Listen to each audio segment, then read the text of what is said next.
Alright, today is January 6th of 2021. I think it's been my first update, maybe, of 2021. And 2021 hasn't started out just real terrible well. One of the problems I had was, this is the forward knee. It goes up on the bow. And as you can see, when I laid my boards out, they weren't quite long enough. Now I'm going to have to fill those in with some filler. What happened? I haven't a clue. I had the pattern cut out. I cut these boards and I laid the boards on top of the pattern so it covered the pattern perfectly. Couldn't see the pattern anymore. Went to put the boards together and I don't know, I guess maybe they got pulled a little tighter together. You know, when you're clamping them, and that compressed the pack a little bit and left me with a little bit of a gap. It still needs a little bit of sanding to get down to its final dimensions, but and then another problem I had, I started my cut with my saw, and when you're doing an angle with a big 10 1/4 inch circular saw, when you're cutting something on an angle, it's hard to get. You need to get the dimension, the cut line on the tip of the fence or whatever you want to call it on the saw. But then you also need to get the blade in perfect alignment. And when you're doing angled cuts, it's harder to do that. I find it a lot easier to start a straight edge than an angled one. Anyway, so what wound up happening was I went, maybe 3/8 of an inch off right down here for this first few inches. And if you can see this, there's my line here, so I'm on my line here, but I cut a little too deeply this way. So I made myself a little wedge, cut a little wedge out, and glued that in. Now that'll all have to be sanded down, and of course, planed down, whatever. But anyway, so that knee didn't go just real well. It'll be fine, but it's just winds up making more work for myself, and I don't know. The biggest problem I had, though, was up here at the bow. And remember I talked earlier about having this angle right in here was a little off, and then I rechecked it again and I said it was less than a degree off. But I had to do a fair amount of work on this timber to get these parts to match up fairly well. I worked on it 6 times. Took it out and put it back in, incised it and took it out and worked on it. And in the process of doing that, I took a little too much material off somewhere. Everywhere probably. And when I put this thing in went to do final assembly, you know, the glue up and everything, I used my chain hoist to put tension up here in the forward part of this beam. You know, I was pulling up from the bottom. And what wound up happening was I pulled my bow, or this transition to the bow, to the stem, I pulled this up a little too high, quite a bit too high actually, and I'm sure it was a couple of reasons. One, I probably took too much material off down here that caused it to, you know, when it fit tight it wasn't on the right angle anymore. And then putting all that tension on this end, on the bow end,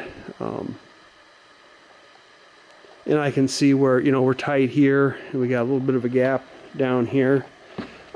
Had I put more tension down here and then pulled this down to meet, pulled the top of this piece down to meet rather than pulling up on it, I probably would have saved myself a lot of hassle. What this means though is that the rabbit line, and I've been marking my rabbit on here, you know, there's station 14, there's the rabbit. Station 12, there's the rabbit. Station 10, the rabbit is 1/2 inch. There's a piece that goes in up here, of course, yet. Station 8, the rabbit is a 1/4 inch up. It's still on that reinforcement that goes up here. Station 6, there's the rabbit. Station 4, there's the rabbit. Station 2, the rabbit is right there.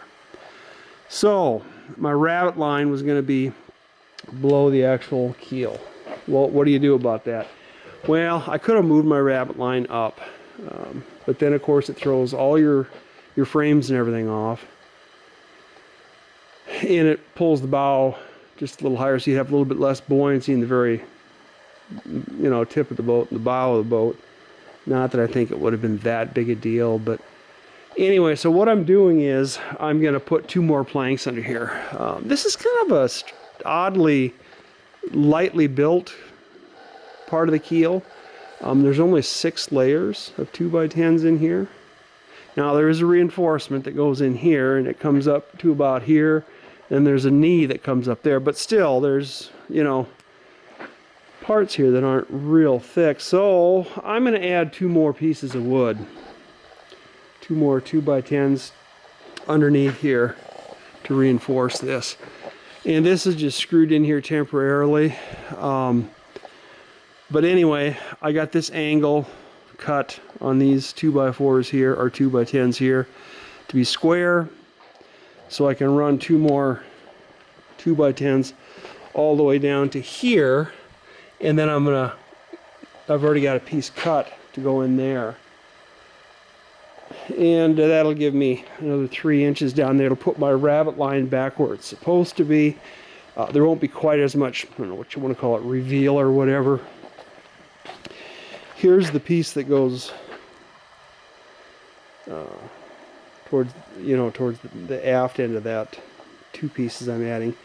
I did it this way. I cut this off simply to make it easier to work with, and it's glued up right now. And I cut this angle off in my bandsaw, and that worked all right. So I got that cut to the right angle, so it's the bottom of the boat doesn't have a lump or something on it there, or some odd looking abrupt end to the 2x.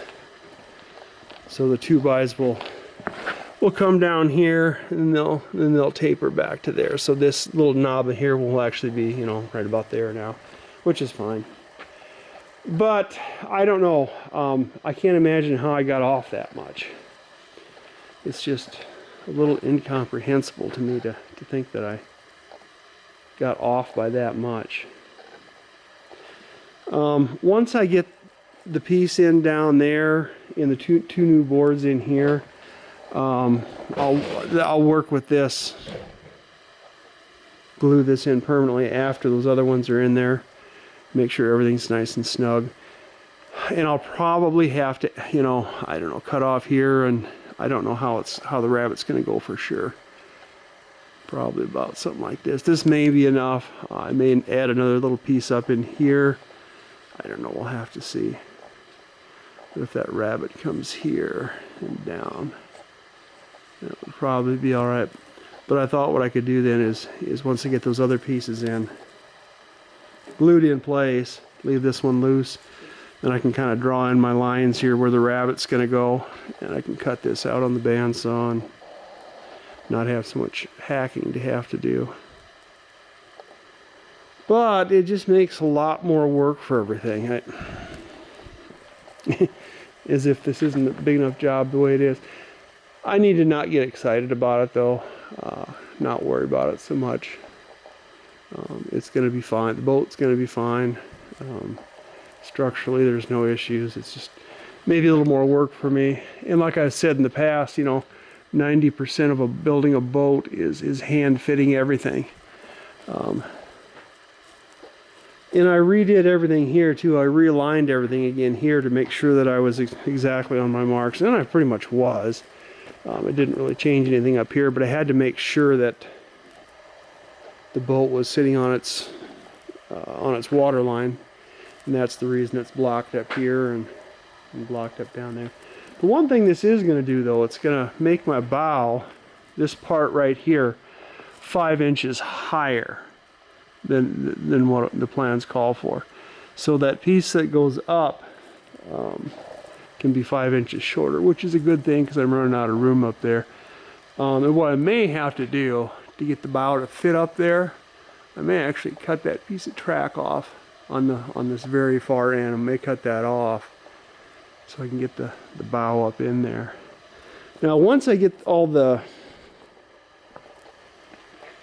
frames and everything on the boat, what I'm planning on doing is setting it down again, setting it down a little lower, bringing it off of these. Now of course, for the majority of your work, you're going to have it sitting on its waterline level, so that when you're building things inside the boat, it'll be level, you know, as it would be on the water. But I can still bring this down, you know, that 5 inches there, and that'll bring us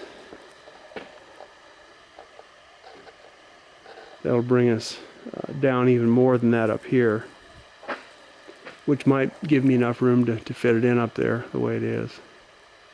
I don't know, we'll see. But yeah, lots of piddling around, which is okay. I need something to do because it's winter time. It's not real wintry out today, but it is winter time. Not horribly cold today. It's better chance of raining today than it is of snowing, I think. Oh, there's the critters.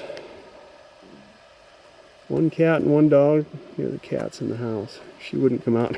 Go to pick her up and she runs. And I brought this in today. I've had this for many years.